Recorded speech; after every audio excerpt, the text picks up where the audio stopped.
Welcome to Inside Sim Racing and our impressions of Gran Turismo Sport from E3 2016.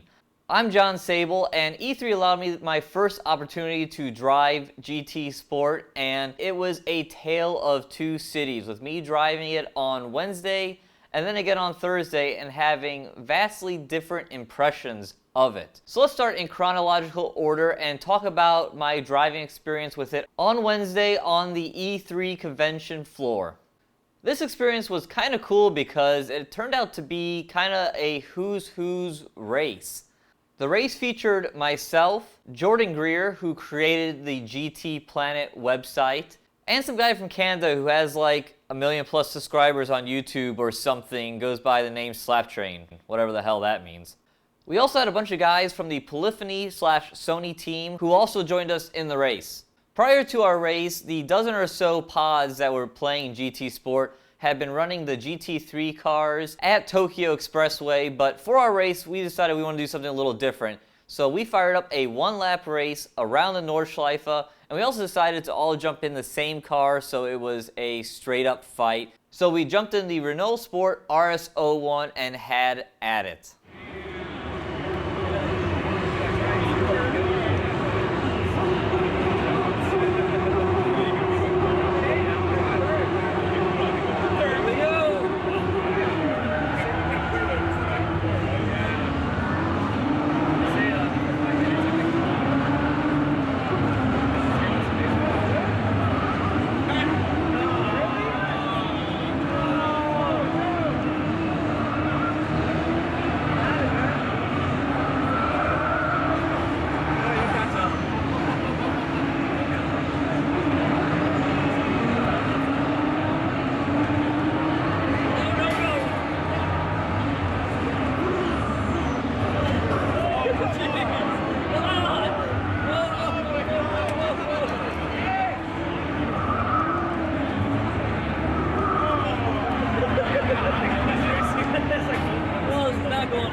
have to say, while this race was a lot of fun, especially that whole beginning section, I really wasn't digging the physics.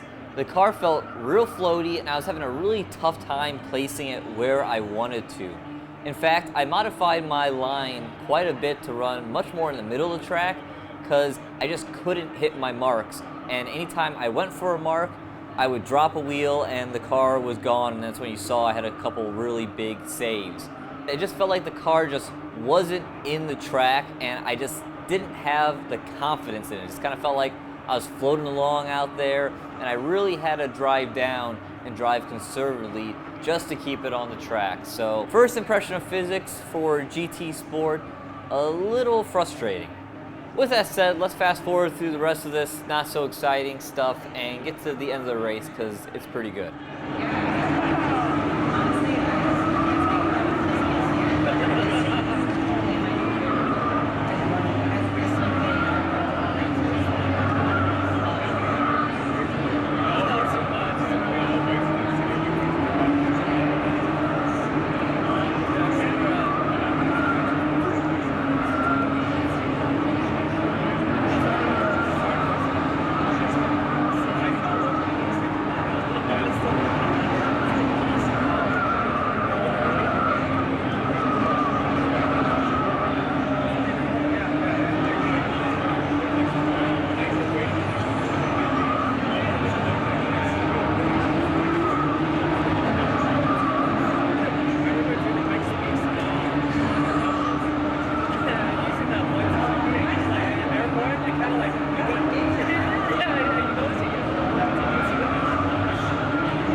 So that, ladies and gentlemen, was me and Jordan Greer from GT Planet really duking it out for a third place finish, and I thought he had me. Once he drafted past me on that long straightaway, I couldn't get the draft back, and we both launched it into the second to last corner, and as you saw, I barely survived and he didn't quite make it. So my first impression of GT Sport ended up being pretty mixed. Had fun, but slightly miffed about the feel of the car.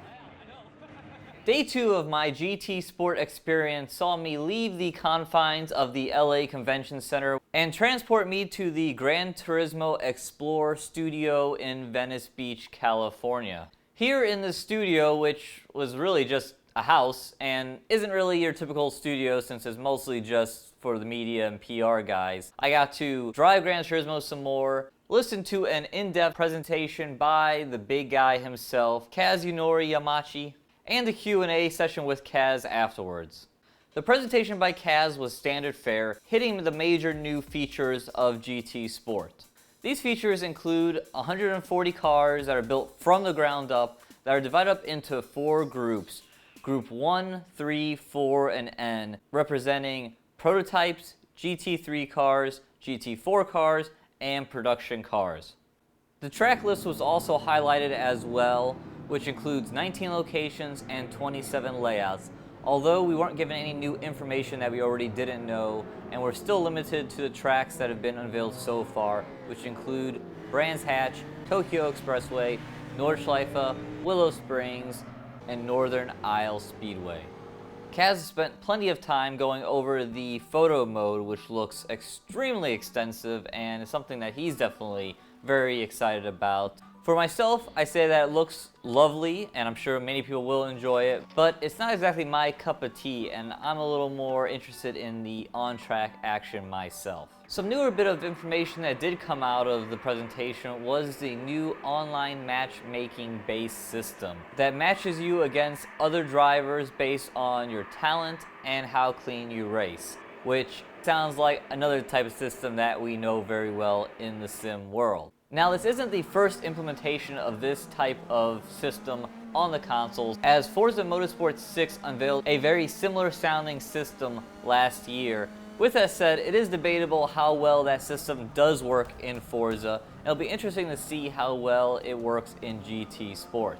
During my Q&A session with Kaz, I did ask him if you'll be notified right away if you make a mistake like drive off the track or hit someone, and he said that you will not, but at the end of each race you will see your incidents and how that affects your ranking.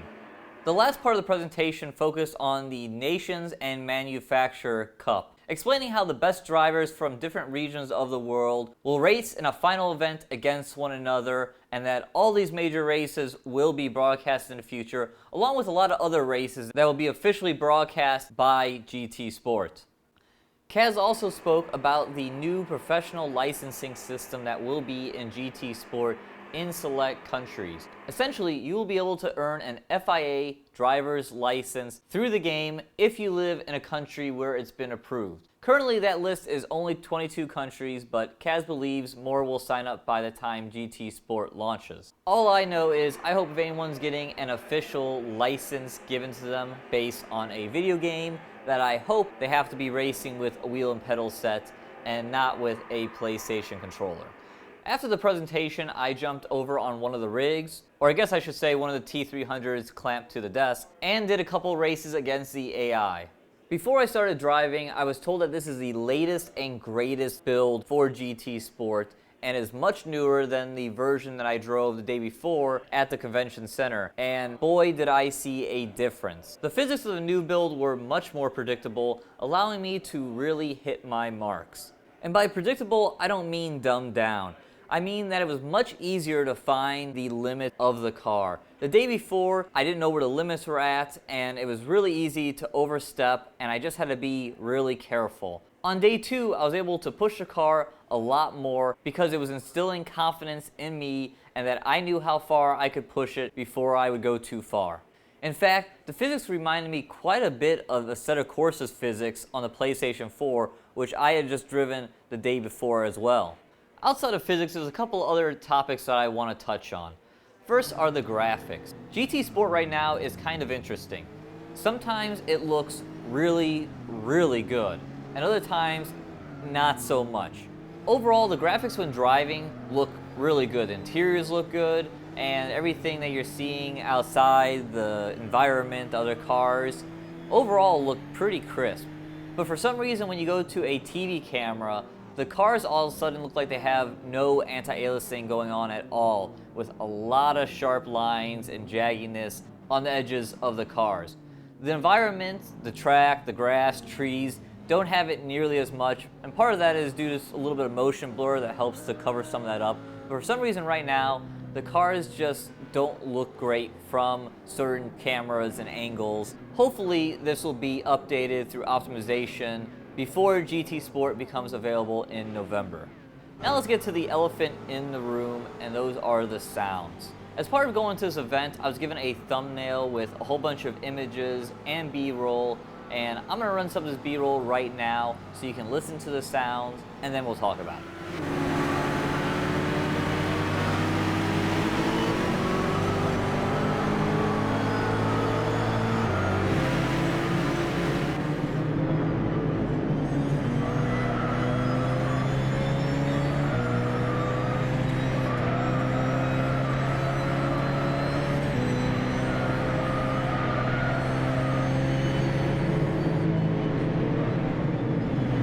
So those are the sounds of GT Sport as of right now. And I have to say, I have mixed feelings on the sounds.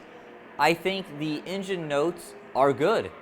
I think they are much better than past efforts from GT that all sounded like they were vacuum cleaners.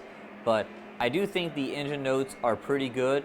Could they be better? Sure, but right now, I give them a good grade.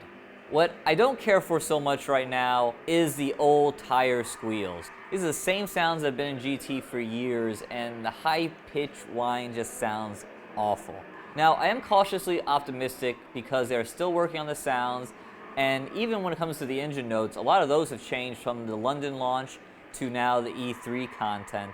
So I'm hopeful that there'll be more progress on the sounds, and especially that tire scrub sound, and hopefully by launch that is all new and we can get rid of this old tire scrub that just never sounded good. Something else you might have noticed in my races and has been, unfortunately, a GT staple for years is bumper cars. So after running a handful of races and being able just to knock into the AI or even other people in the multiplayer race, I had to ask Kaz that there's going to be damage, and he assured me that yes, there is going to be damage. I don't know if it's not developed yet. I don't know if they just had it off for all this E3 activity. Like I said, I thought I was on the latest and greatest build, but maybe the latest and greatest build that we're trying isn't the latest greatest build that's in-house with everything unlocked. I'm not sure, but I was assured that there will be damage. Now, how involved that damage will be is anyone's guess at the moment, but this bumper cars that you're seeing hopefully won't be the status quo when the game is launched in November. So let's wrap up this GT Sport E3 impressions with some final thoughts. And I think the biggest takeaway I get from GT Sport is that it takes itself really seriously. Compared to previous Gran Turismo titles, this is a pretty stripped down, no frills version. This is really about turning you into a better driver and potentially turning you into a real world driver, either through something like GT Academy or through getting you an FIA license so you can go out and do it yourself in your home country. Talking with Kaz after his presentation only confirmed this thought even more for me. In our conversation, we talked about how GT Sport will be triple screen compatible. We talked about how great the field of view is in GT Sport and how they did such a good job getting a proper driver's position, which is really nice. I did ask him if there'll be ability to adjust that field of view or maybe adjust the seat, and he didn't really give me a yes, but he didn't really give me a no, so maybe that'll be an option, but I will say the standard in-car view is really good. And then also, I didn't even ask him this, but he brought up the new, what we think, direct drive wheel from Thrustmaster is going to be the next GT branded wheel, and talked about how this is the first wheel that he's tried with Gran Turismo where he doesn't see any clipping, and how excited he is about the fans getting a hold of this wheel and that it feels so natural. Oh, and by the way, he did use the term direct drive, so where there's smoke, there's fire. But everything about GT Sport is very focused. Dare I say, very sim-like. While you're still going to be in the Gran Turismo career scheme where you run a bunch of short races and whatnot, and you can't necessarily set up longer races or race weekends, or all that normal stuff that we've become accustomed to as sim racers, the experience is very sim-like. The latest build physics I drove felt sim-like. The focus on licensing events that make you a better driver feels sim-like. The racing online against your peers is sim-like, even though we'll see how well that's executed, because it's one thing to say that and it's another thing to actually execute that. But the premise of GT Sport is very sim-like and very serious, which can be awesome, and I do have some reservations about it. If all goes well, GT Sport will take people who are a little more arcade racers and make them more serious about their craft and make them focus on what they're doing and becoming better drivers, and maybe getting some of that competitive juice worked up in them and have them go race online and have them join these manufacturer events or Nations Cup events. Or this singular sim racing focus could turn people off. There could be a lot of people out there that want a little more of an arcade experience, want to spend a little more time upgrading cars and playing around and kind of all the things that Gran Turismo has always done, that GT Sport is kind of stripping some of that stuff away. I certainly hope that GT Sport pushes people towards the former and not the latter, but as of right now, I think it's anyone's guess. With that said, I'm a hell of a lot more bullish on GT Sport now after driving it than I was going into E3. I think the game has a lot of potential, and if the physics continue to move in the direction that I felt on day 2 versus day 1, then I think this can be a really solid game for PlayStation 4 owners, and I certainly hope that it does drive more people to the more serious side of sim racing where we like to inhabit. So thanks for watching our impressions of GT Sport from E3. If you enjoyed the video, please give it a like, and if you haven't subscribed to the channel, please do so. Also come by our website, isrtv.com, to check out the latest news, reviews, and our popular forums. Also, we have an Amazon affiliate link in the description below. If you click on it and shop Amazon like you normally would, we get a little bit of kickback to support the channel, and it doesn't cost you a thing. So for John Sable, thanks for watching Inside Sim Racing. See you guys next time.